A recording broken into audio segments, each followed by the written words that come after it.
Tell me what Misty has to do, Bella said eagerly. We need her to escape from the goblins for a few minutes, Rachel explained, waving the toy bunny in the air. Then we will try to confuse them with this. You mean we will make the goblins think the toy is Misty? Kirsty said. But to do that, Misty will need to be blue. Bella laughed. No problem. Lifting her wand, she began to write in the air with it. Like a spatula, the wand left a glittering trail of bright blue letters, the exact same color as the toy bunny. The letters spelled out, "Turn blue." Perfect, Rachel declared, grinning. Now Misty knows exactly what color she has to be, Bella said with a smile. As the words hovered in mid-air, she flicked her wand and sent them floating round the side of the house towards her pet. The girls followed, eager to see what would happen.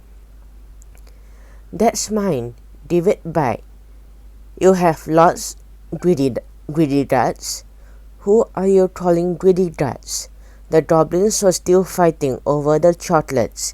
Rachel and Kirsty peeped round with the sides of the house as Bella's message floated towards Misty. They saw the little bunny's nose twitch, and then very slowly the sunshine yellow on her fluffy coat began to turn exactly the same shade of blue as the toy bunny. At the same time, Bella's magic message disappeared. Suddenly, one of the goblins noticed the bright blue bunny. He could hardly believe his eyes. Look, he yelled, jumping up and down in amazement. The bunny's gone blue. He stared suspiciously at the big goblin holding Misty. What did you do to it? Nothing, the big goblin snapped. It is not my fault. Ha ha, one of the others laughed smugly. If Jack Frost wanted a yellow bunny, you are going to be in big trouble. As the goblins began arguing about who'd changed the rabbit's color, Rachel put the toy bunny on the ground. She kept hold of the other end of the string and turned to Bella. Please turn Kirsty and me into fairies again, she whispered. As soon as Rachel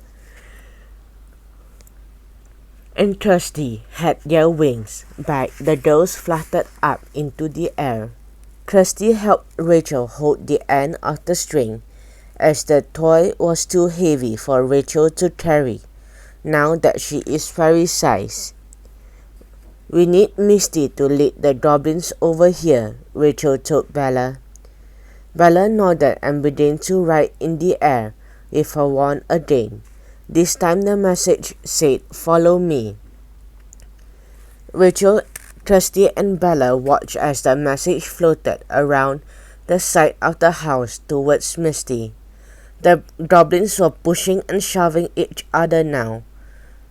The one holding Misty was so annoyed he was dancing up and down in fury, and the girls could see that he wasn't holding the bunny so tightly anymore. As soon as Misty saw Bella's message, he began to wriggle and kick. The goblin was taken by surprise, and in a second, Misty had squirmed from his grasp and was racing towards the side of the house. You idiot, the other goblin shouted angrily. You've let the bunny go. After her. As Misty dashed around the side of the house towards Bella, she began to shrink to fairy pet size. Then the tiny blue rabbit stumbled up off the ground and lollipopped happily through the air towards Bella. Well done, Misty, Bella cried, and Rachel and Kirsty smiled as the fairy gave her pet a big hug. Now come with me. As Bella and Misty whisked off to hide behind a tree, Rachel turned to Kirsty. "Here comes the goblins," she whispered. "Ready?" Kirsty nodded. A few seconds later, the goblins huddled round the side of the house, grumbling and shouting. "There she is," shouted the big goblin, pointing at the toy bunny sitting on the path. "Get her." "Head towards the hole, Kirsty," Rachel whispered. The two girls began to fly, bouncing the blue bunny on its string along the ground below them. Rachel had been worried that the goblins might spot the string, but they did not. Their eyes were fixed on the toy rabbit, and they charged after it straight towards the hole.